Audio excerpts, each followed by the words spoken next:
అంటే పొంతన లేని ప్రకటనలు చేశారని బీఆర్ఎస్ అంటుంది. Point number 1. పాయింట్ నెంబర్ 2, మాజీ మంత్రి హరీష్ రావు రాజీనామాకు సంబంధించి స్వయాన సీఎం రేవంత్ రెడ్డి నిన్న రెస్పాండ్ అయ్యారు.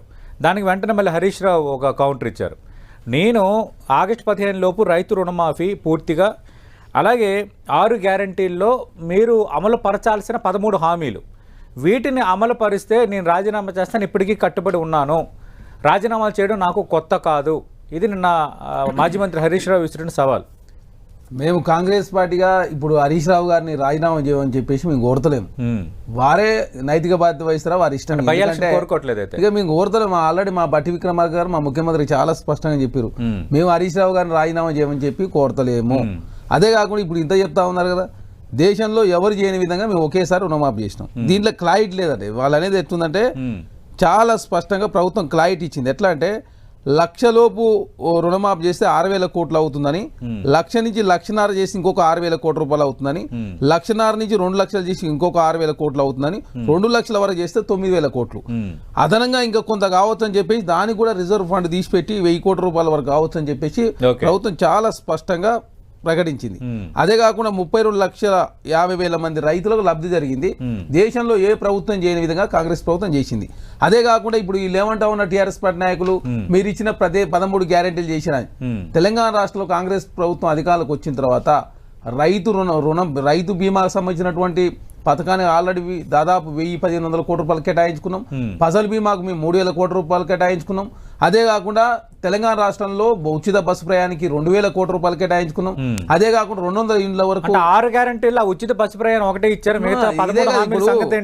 వాళ్ళు ఇష్టం వచ్చినట్టు ఎట్లుందంటే ఏది పడితే మాట్లాడితే తెలంగాణ రాష్ట్రంలో ప్రజలంతా నమ్ముతారని చెప్పేసి వాళ్ళు విశ్వాసం తీసుకుంటారు. తెలంగాణ రాష్ట్రంలో కాంగ్రెస్ పార్టీ మేము అధికారిగా 168 కోట్ల రూపాయలు ఓన్లీ 500 గ్యాస్ సిలిండర్ మాత్రం కేటాయించినాం. అదే కాక 200 ఇంట్ల కరెంటుకు 640 కోట్ల రూపాయలు కేటాయించినాం. తెలంగాణ రాష్ట్రంలో 88,000 మందికి దాదాపు సీఎం రిలీఫ్ ఫండ్ చెక్కులకు సంబంధించి 238 కోట్ల రూపాయలు కేటాయించుకున్నాం. అదే కాకుండా ఎల్ఓసీలకు సంబంధించి 7,150 మందికి దాదాపు 125 కోట్ల రూపాయలు కేటాయించుకొని తెలంగాణ రాష్ట్రంలో బడుల విషయంలో కావచ్చు, కొత్త బడులు దాదాపు 6,000 బడులు తెరిచారు. అదే కాకుండా గతంలో తెలంగాణ రాష్ట్రం ఏర్పడినప్పుడు 6,500 కోట్ల రూపాయలు మాత్రమే వడ్డీ చెల్లించేవాళ్ళు. ఈ రోజు ప్రతి నెల 7,000 కోట్ల రూపాయలు వడ్డీ చెల్లిస్తుంది రాష్ట్ర ప్రభుత్వం. 7,000 అంటే దాదాపు ఎంత అవుతుంది? 84,000 కోట్ల రూపాయలు అవుతుంది. ఆనాడు 6,500 కోట్ల రూపాయలు ఎక్కడ 84,000 కోట్ల రూపాయలు వడ్డీ చెల్లిస్తూ కూడా తెలంగాణ రాష్ట్రంలో కాంగ్రెస్ ప్రభుత్వం ఇచ్చిన ప్రతి మాట కట్టుబడి ఉండి మాటే శిలాశాసనం అని చెప్పేసి కాంగ్రెస్ పార్టీ భావిస్తూ ఉంది.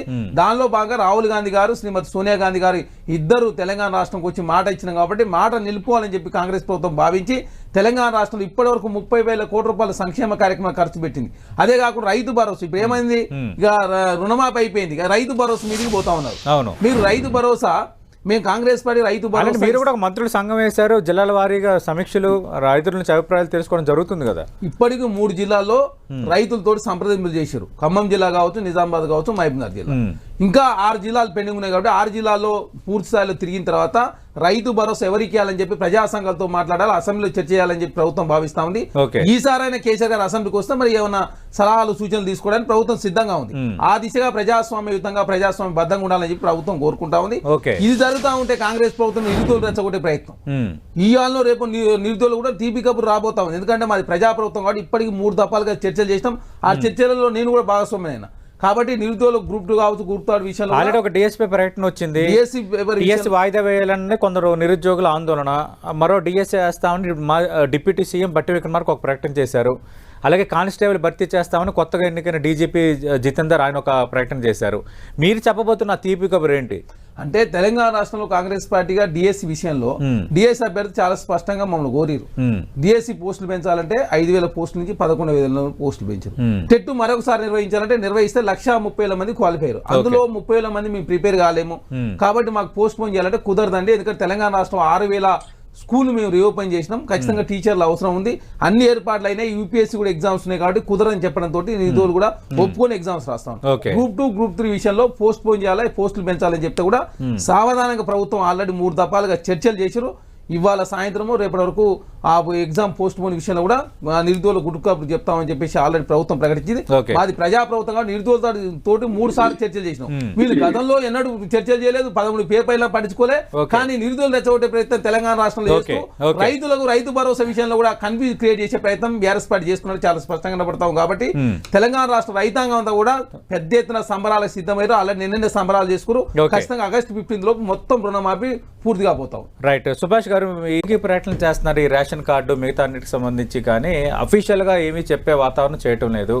యాక్చువల్గా ఇప్పుడు రైతు బంధు మీరు అది దాని రైతు భరోసా అంటున్నారు. రైతు భరోసా సాయం ఇప్పుడు చేయాలి, దాన్ని రుణమాఫీ కింద డైవర్ట్ చేసి ఈ సమీక్షల పేరుతో అభిప్రాయాల సేకరణ పేరుతో దీన్ని ట్రాక్ చేస్తున్నారు. ఇది బీజేపీ ఆరోపణ. అరే ఇప్పుడు తెలంగాణ రాష్ట్రంలో కాంగ్రెస్ పార్టీగా రైతు రుణమాఫీ కన్నా ముందే రైతు భరోసా విషయంలో 3 జిల్లాలలో ఆల్రెడీ రైతులతో సంప్రదింపు చేశారు. అంటే సబ్ కమిటీ ఏర్పాటు చేసి బట్టి విక్రమార్క గారి నేతృత్వంలో తుమ్మల నాగేశ్వరరావు గారు, పోలేటి శ్రీనివాసరెడ్డి గారు, శ్రీధర్ బాబు గారు ఖమ్మం, అదేవిధంగా కరీంనగర్, నిజామాబాద్, అదేవిధంగా మహబూబ్నగర్ రైతులతో ఆల్రెడీ మాట్లాడారు.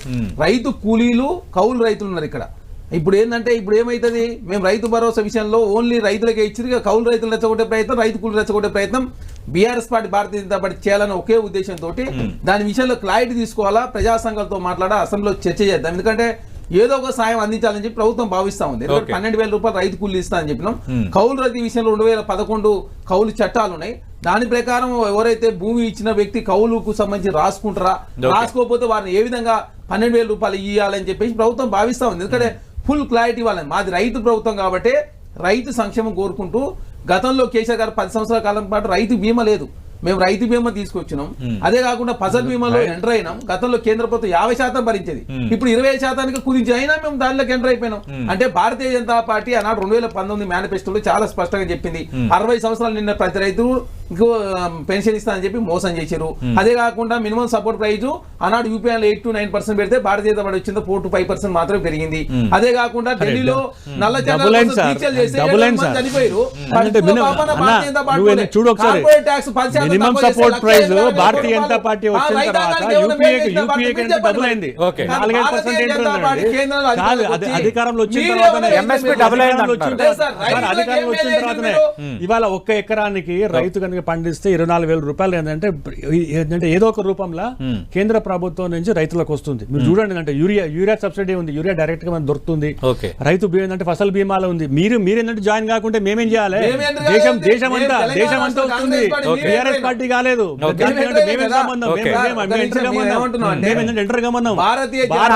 కాంగ్రెస్ ఎంటర్ అయింది. ఇప్పుడు ఏంటంటే ఎంటర్ అయింది. ఎందుకంటే పక్క రాష్ట్రంలో వాళ్ళ రాష్ట్రంలో ఏంటంటే రైతు ఏంటంటే ఫసల్ బీమా చూసి అది అడ్వాంటేజ్ ఉందని చెప్పి ఇప్పుడు జస్ట్ ఎంటర్ అయింది. మేము దేశం అంతా చేస్తున్నాం కదా, తెలంగాణలో ఏంటంటే వద్దంటున్నాం కదా, ఉచిత కరెంట్ ఇస్తున్నాం సార్, ఉచిత కరెంట్ ఇస్తున్నాం. డైరెక్ట్ గా ఏంటంటే మీకు ఏంటంటే యూరియా అవైలబిలిటీ ఉన్నది, ఉచిత కరెంట్ ఉన్నది, రైతుకు ఏంటంటే ఫసల్ బీమా ఉన్నది, తర్వాత ఏంటంటే సబ్సిడీ ఉందంటే ప్రధానమంత్రి కిసాన్ సమ్మాన్ యోజన కింద ఏంటంటే 12,000 రూపాయలు ఇస్తున్నాం. అంటే 24,000 రూపాయలు ఏంటంటే రైతులకు 1 ఎకరానికి క్లియర్ గా లబ్ధి పొందుతుంది. ఇది భారతీయ జనతా పార్టీ. కిసాన్ సమ్మాన్ 5 ఎకరాల లోపు ఉండాలి, ప్రభుత్వ ఉద్యోగం కాకూడదు, ఆదాయం ఉండకూడదు, ఇవన్నీ ఉన్నాయి కదా. ఇప్పుడు చూడండి, ఇప్పుడు రైతులకు నేను కండిషన్స్ పెట్టడం తప్పట్లేదు, ఫస్ట్ నుంచి ఒకటే చెప్తుంది అన్నట్టు, మీరు పెట్టిన పెట్టుబడికి డబుల్ ఇన్కమ్ వచ్చే దిశగా భారతీయ జనతా పార్టీ మోదీ గారి ప్రభుత్వం ఫస్ట్ డే నుంచి చెప్తుంది అన్నట్టు. అదే రకంగా చేస్తున్నారు. మీరేంటంటే జాయిన్ కాకుంటే మేమేం చేయాలి? మల్ల యాదవ్ గారు, కౌశిక్ గారు, అంటే కండిషన్స్ అప్లై అని అంటున్నారు, కానీ అర్హులైన రైతులకు కూడా చాలా చోట్ల రుణమాఫీ ఇవ్వలేదు, సగం తగ్గించారు. 10 మందికి ప్రసాదం ఇచ్చి అందరూ తినండి అంటే అది కరెక్టా? అందరికీ కూడా దక్కని పరిస్థితి ఉంది. ఇది మల్ల యాదవ్ గారు అంటుంది. సార్, తెలంగాణ రాష్ట్రంలో ఎక్కడైనా రైతు రుణమాఫీ కండిషన్లు పెట్టినామా? 6,40,000 మందికి వైట్ రేషన్ కార్డు కావచ్చు, పింక్ రేషన్ కార్డు లేకపోతే 30 రోజుల గడువు ఇచ్చి ఫ్యామిలీ సర్టిఫికేట్ తెచ్చుకోండి అని చెప్పేసి ఆల్రెడీ ఇన్స్ట్రక్షన్స్ ఇచ్చారు. ఇన్స్ట్రక్షన్స్ ఇచ్చి 6,40,000 మంది ఆల్రెడీ ఫైండ్ అవుట్ చేసినాం. ఇదే కోదాడ నియోజకవర్గం సంబంధించి అన్న కాన్స్టిట్యున్సీ, మల్లన్న కాన్స్టిట్యున్సీ, మీరు ఒకసారి చెక్ చేసుకోవాలా ఎంతమంది? 16,868 మందికి 15,340 కుటుంబాలకి 76,99,00,000 రిలీజ్ చేసిరు. ఓకే. మాకు చాలా స్పష్టత క్లారిటీ ఉంది. మాకు క్లారిటీ ఎక్కలేదు. బీఆర్ఎస్ పార్టీ నాయకులకే క్లారిటీ లేదు. ఎందుకంటే 2018 చేస్తాను రుణమాఫీ 8,600 కోట్ల రూపాయలు ఎగ్గొట్టిరు వీళ్ళు. ఏది 2023 ఎలక్షన్ సందర్భంగా వీళ్ళు మాట్లాడితే 4 రోజులు లేట్ అయితే 80 రోజులు మళ్ళీ ఎలక్షన్ సందర్భంగా టైం వృధా అయిందని చెప్పి మేము బాధపడతా ఉన్నాం. ప్రజలకు ఇచ్చిన ప్రతి మాట కట్టుబడి ఉండాలని చెప్పి కాంగ్రెస్ పార్టీ కోరుకుంటా ఉంది. దానిలో భాగంగా మాది రైతు పక్షపాత ప్రభుత్వం, నిరుద్యోగుల పక్షపాత ప్రభుత్వం, మహిళా పక్షపాత ప్రభుత్వం మాది. ఈ 7 నెలల కాలంలో మేము మహిళలకు కావచ్చు, నిరుద్యోగులు కావచ్చు, అదే రైతాంగం విషయంలో మేము అన్ని రకాలుగా రైతులు మీరు చూస్తే గతంలో వీళ్ళు 7 నుంచి 10 కిలోలు తరుగు తీసేవాళ్ళు, మీరు తరుగు తీయలేదు. వీళ్ళు 45 రోజుల్లో పైసలు తీసేవాళ్ళు రైతులకు, మేము 3 రోజుల్లో అమౌంట్ ఇచ్చిన పరిస్థితి. అదే కాక గతంలో రైతు బీమా లేదు, మేము రైతు బీమా ఎంటర్ అయినాం. ఫసల్ బీమా కేంద్ర 25% తగ్గించినా కూడా మేము 75% రైతు పక్షాన కడుతూ తెలంగాణ రాష్ట్రంలో ముందుకు పోతున్నాం. అదే కాకుండా రైతుల విషయంలో కాంగ్రెస్ పార్టీగా ఇచ్చిన మాట నిలబెట్టుకోవాలని చెప్పేసి శ్రీమతి సోనియా గాంధీ గారు, రాహుల్ గాంధీ గారు ఇచ్చిన మాట శిలాశాసనం అని చెప్పి కాంగ్రెస్ పార్టీ భావిస్తా ఉంది. ఇక్కడ హరీష్ రావు రాజీనామా చేయాల్సిన అవసరం లేదు. టీఆర్ఎస్ పార్టీ అదే కాకుండా మాకు ఒక క్లారిటీ ఉంది. కొన్ని విషయంలో అకౌంట్ల విషయంలో కొంత క్లారిటీ లేని దానికి కూడా కొంత కాంటిజెన్సీ ఫండ్ ఏర్పాటు చేసుకొని దానికి కూడా ఫండ్ ఏర్పాటు చేసి నిన్ననే బ్యాంకర్స్ తో చర్చలు చేసిన సందర్భం. అదే కాకుండా Bharatiya Janata Party corporate tax 10% tax తోటి 1,86,000 కోట్ల రూపాయలు కార్పొరేట్ లకు మేలు చేసింది.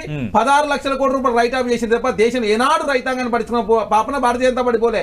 ఆనాడు 2004 ముందే మేము 70,000 కోట్ల రూపాయలు జాతీయ స్థాయిలో రుణమాఫీ చేసింది కాంగ్రెస్ పార్టీ, మన్మోహన్ సింగ్ గారి ప్రభుత్వం. కాంగ్రెస్ పార్టీ అంటే రైతు పక్షపాత ప్రభుత్వము.